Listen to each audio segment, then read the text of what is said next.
On this day in history, March 22nd, 1508, Ferdinand II of Aragon commissions Amerigo Vespucci chief navigator of the Spanish Empire.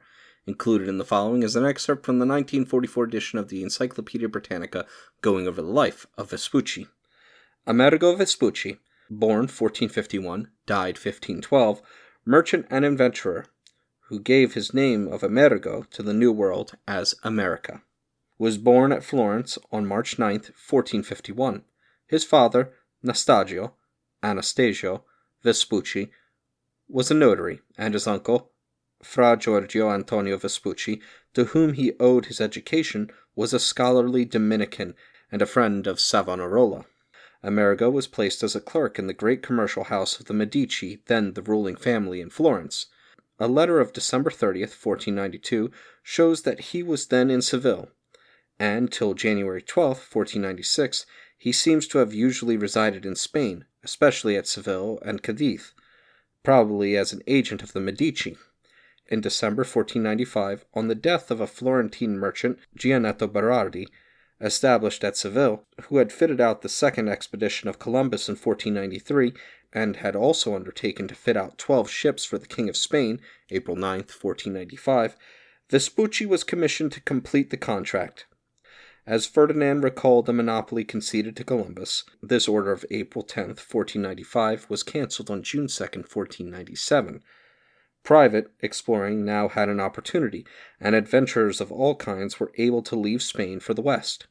Vespucci claims to have sailed with one of these freelance expeditions from Cadiz on May 10, 1497.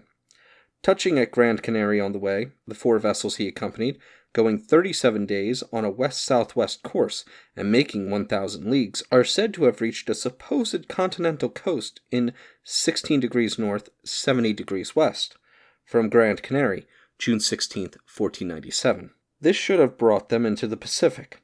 They sailed along the coast, says Vespucci, for 80 leagues to the province of Parai, or Lariab, and then 870 leagues more, always to the northwest, to the finest harbor in the world, which, from this description, should be in British Columbia, or thereabouts, thence 100 leagues more to the north and northeast, to the islands of the people called Iti, from which they returned to Spain, reaching Cadiz in October 1498. Still following Vespucci's own statement, he, in May 1499, started on a second voyage of 3 ships under Alonso de Ojeda. Sailing southwest over 500 leagues, they crossed the ocean in 44 days, finding land in 5 degrees south. Thence, encountering various adventures, they worked up to 15 degrees north, and returned to Spain by way of Antigua, Española San Domingo, reaching Cadiz in September 1500. Entering the service of Dom Manuel of Portugal, Vespucci claims to have taken part in a third American expedition, which left Lisbon in May 1501. Vespucci has given 2 accounts of this alleged third voyage, differing in many details, especially dates and distances.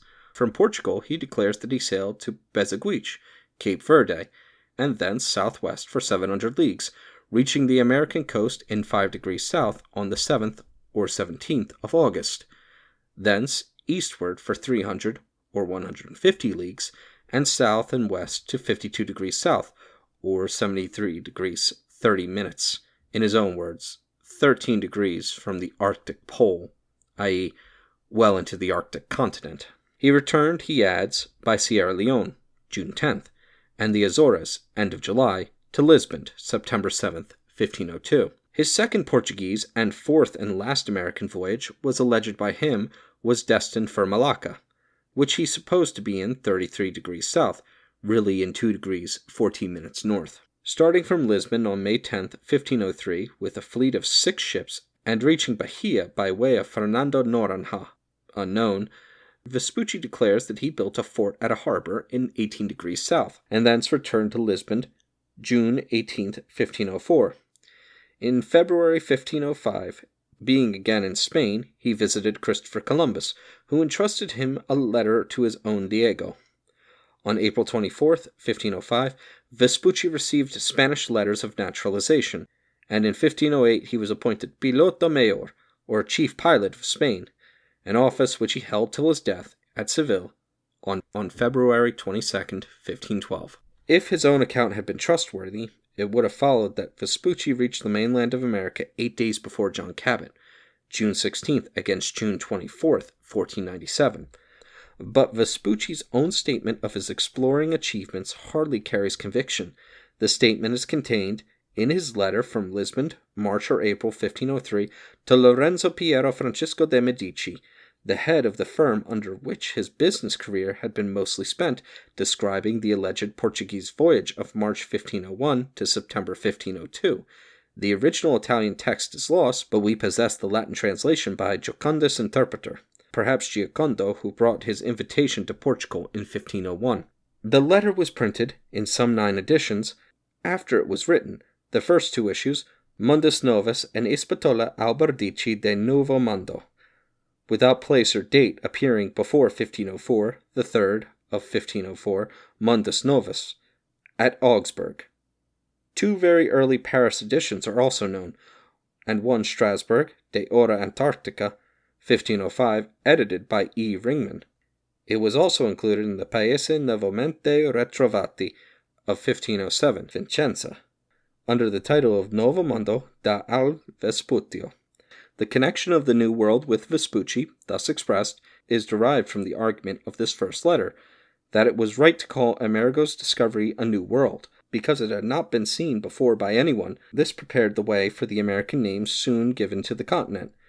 In Vespucci's letter, also written from Portugal, September 1504, and probably addressed to his old schoolfellow Piero Soderini, Gonfalonieri of Florence, 1502 to 1512, from the Italian original, of which 4 printed copies still exist without place or date, but probably before 1507, a French version was made, and from the latter a Latin translation, published at St. Die in Lorraine in April 1507, and immediately made use in the Cosmograph Introductio, St. Die, 1507, of Martin Waldesmuller, Hylicomulus, professor of cosmography in St. Die University. Here we have perhaps the first suggestion in a printed book that the newly discovered 4th part of the world should be called America. Since Alexander von Humboldt discussed the subject in his Examen critique de la histoire de la géographie du Nouveau Continent, 1837, Volume 4, the general weight of opinion, in spite of F.A. de Varnhagen, Amerigo Vespucci, son caricature ses escrits, Savoie, Lima, 1865, and other pro-Vespuccian works, has been that Vespucci did not make the 1497 voyage, and that he had no share in the first discovery of the American continent.